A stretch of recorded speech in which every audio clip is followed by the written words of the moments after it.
परिवर्तन ही संसार का नियम है ना। लेकिन अगर ये परिवर्तन आपके जीवन में भूचाल ला दे तो मैं तो कहूंगा कि ऐसे परिवर्तन की जरूरत नहीं है।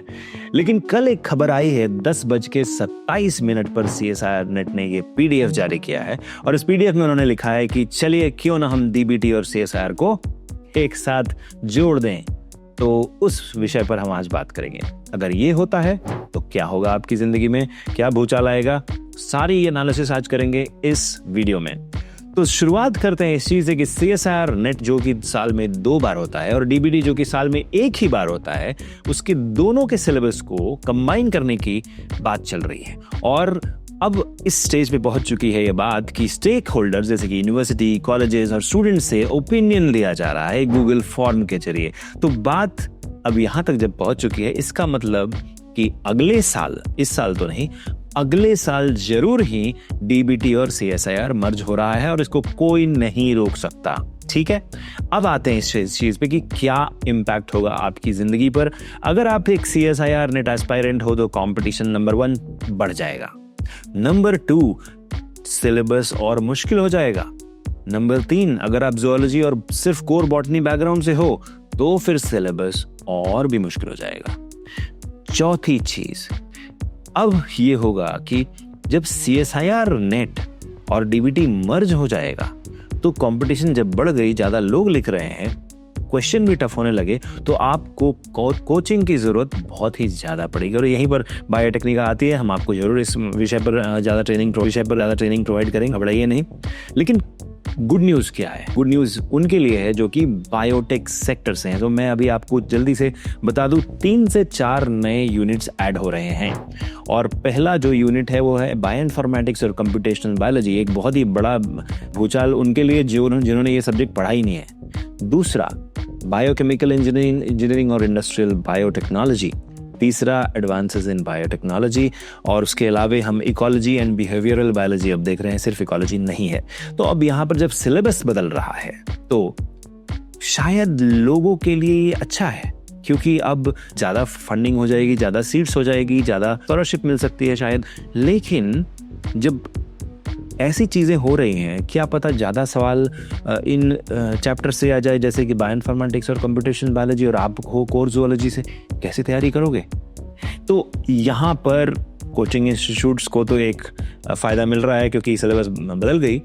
लेकिन जहां पर चैलेंज है वहां बेनिफिट ये है कि देखिए अब आपको एक ही एग्जाम लिखना है, बार बार फॉर्म नहीं भरना है, बार बार रिजल्ट का वेट नहीं करना है। डिसएडवांटेज ये है, एक में फेल कर गए, अब दूसरा चांस नहीं है, खत्म।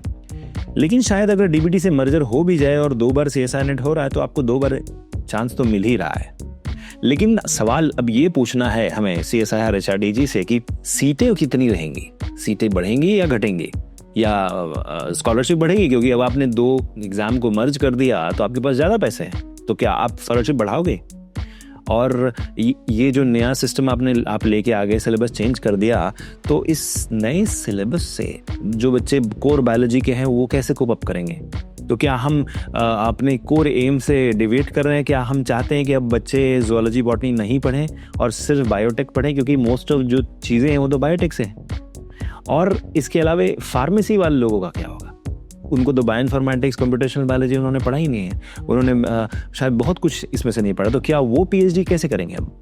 तो काफ़ी सवाल हैं जो इस वक्त हम सभी के मन में है। मैं आपसे रिक्वेस्ट करूंगा कि कृपया उन सवालों को नीचे कमेंट सेक्शन में जरूर डालिए और मैं उन सवालों को एकत्रित करके एक बार CSIR के हेड जो हैं, HRDG के हेड, उनको जरूर लिखूंगा और पूछूंगा कि आप इन चीज़ों को कैसे सॉल्व करने वाले हो। चलिए अब वापस आते हैं वीडियो पर। अगर सिलेबस चेंज हो गया है और अब जब लोग ये बात पूछ रहे हैं कि स्टेक होल्डर से कंसल्टेशन होती है, तो ये लेवल क्या होता है? जनरली सरकारें ऐसा करती हैं ताकि सबसे सलाह करने के बाद एक डिसीजन ली जाए, जो कि एक गवर्निंग बॉडी लेती है। तो यहाँ पर जो है, जो NTA ही दोनों एग्जाम कंडक्ट कर रहा है, तो क्वेश्चन और सिलेबस मर्ज करना मुश्किल नहीं होगा। फंडिंग के बारे में डिस्कशन होगी, वो उनका इंटरनल मैटर है, उसमें हमें कुछ नहीं करना है। लेकिन जब ये मर्जर हो जाती है और CSIR DBT एक साथ होने लगता है, तो क्या CSIR सिर्फ एक बार ही होगा? क्योंकि DBT तो एक बार ही होता था। क्या अब 2 की जगह 3 शिफ्ट होगा? क्योंकि पहले आप 2 शिफ्ट में ही स्टूडेंट्स को नहीं संभाल पा रहे थे, क्योंकि CSIR में 80,000 लोग एग्जाम लिखते हैं। तो अब DBT भी ऐड हो गया तो 1 लाख लोग लिखेंगे। तो जहाँ पर ये बहुत ही बड़ा रिवोल्यूशनरी स्टेप है, वहीं पर स्टूडेंट्स के लिए काफ़ी तकलीफदेह बात है। लेकिन एक छोटी सी खुशखबरी ये है कि इस साल ये नहीं होगा। इस साल तो उन्होंने एग्ज़ाम ही कंडक्ट नहीं किया है, तो शायद एग्ज़ाम ही लेट कंडक्ट होगा, और मोस्ट प्रोबेबली अगर होगा भी तो ये अगले साल से होगा। सो 2026 के लोगों के लिए ये बुरी खबर है। 2025 में अगर आप लिख रहे हैं तो शायद फिलहाल ये नहीं होगा। अब आते हैं असली चीज़ पर कि ये क्यों होता है, ऐसी चीज़ें क्यों होती हैं। सरकारें एफिशिएंसी प्रोड्यूस करना चाहती है कि हर चीज़ का चार अलग अलग डिपार्टमेंट है, उसको मर्ज करके एक ही कर दे तो एफिशिएंसी बढ़ती है। तो उन लोगों ने इसी दिशा में एक सही कदम उठाया है शायद।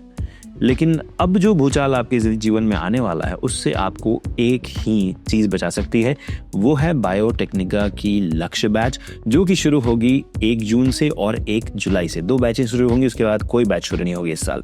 और इस बैच में लक्ष्य बैच होगी, और लक्ष्य बैच जो होगी वो आपको दिसंबर 2026 के लिए भी तैयार करेगी, 2025 के लिए भी तैयार करेगी, और अगले साल जून 2026 के लिए भी तैयार करेगी, जो कि मर्ज एग्जाम होगा मोस्ट प्रोबेबली।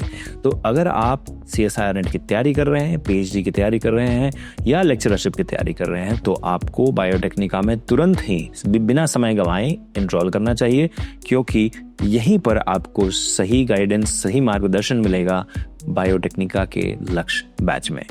और इसके पहले कि मैं इस वीडियो को बंद करूं, 4-5 अनकहे सवाल मेरे मन में इस वक्त हैं, जो कि मैं इस वक्त आपको बताना चाहूँगा। आप भी अपने जो सवाल हैं कमेंट सेक्शन में लिखिएगा। पहला ये कि क्या फंडिंग बढ़ गई तो स्कॉलरशिप बढ़ेगी? दूसरा, क्या आप 2 की जगह 3 शिफ्ट करने वाले हो एग्ज़ाम का, क्योंकि ज़्यादा लोग लिखेंगे? क्या आप लोगों को समय ज़्यादा दोगे? क्या आप एक ही शिफ्ट में एग्ज़ाम कंडक्ट करोगे? क्या आप 2 बार एग्ज़ाम कंडक्ट नहीं करके एक ही साल में 1 बार ही करोगे? आप क्या करोगे? सिर्फ सिलेबस रिवीजन से नहीं होगा।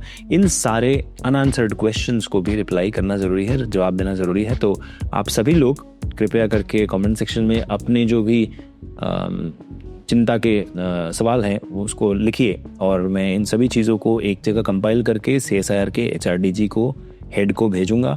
अगर कोई रिप्लाई आता है ज़रूर मैं उस पर एक और वीडियो बनाऊंगा।